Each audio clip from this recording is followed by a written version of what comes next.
జేడీకేడి ఇద్దరు కూడా కౌశికి ఇంటికి వస్తారు. ఇక అప్పుడు జేడీ వెల్కమ్ బ్యాక్ యువరాజ్ అని చెప్పి అంటూ ఉంటుంది. యువరాజ్తో పాటు ఇంట్లో వాళ్ళంతా కూడా షాక్ అవుతూ ఉంటారు. నా ఇంటి గడప తొక్కడానికి నీకు ఎంత ధైర్యం అని చెప్పి కౌశికి అంటూ ఉంటుంది. అప్పుడు ఇప్పుడు నేను వచ్చింది యువరాజ్ కోసమే అని చెప్పి జేడీ అంటూ ఉంటుంది.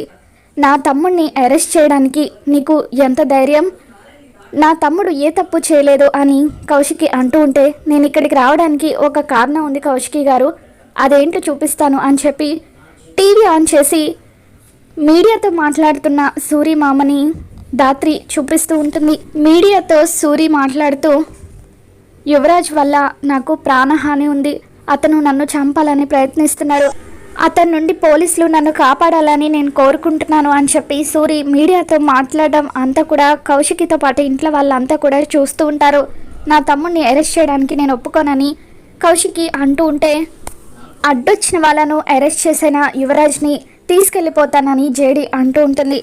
మమ్మల్ని అరెస్ట్ చేస్తానంటావా అని చెప్పి కమలాకర్ అంటూ ఉంటాడు. ఒక్కసారి అడ్డొచ్చి చూడండి కమలాకర్ గారు, ఏం జరుగుతుందో తెలుస్తుందని జేడీ అంటూ ఉంటుంది.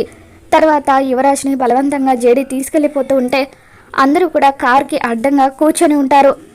యువరాజ్ని తీసుకువెళ్ళాలంటే మమ్మల్ని తొక్కించి తీసుకువెళ్ళని చెప్పి కమలాకర్ అంటూ ఉంటే జేడీ కార్ని స్పీడ్గా డ్రైవ్ చేస్తూ ఉంటుంది.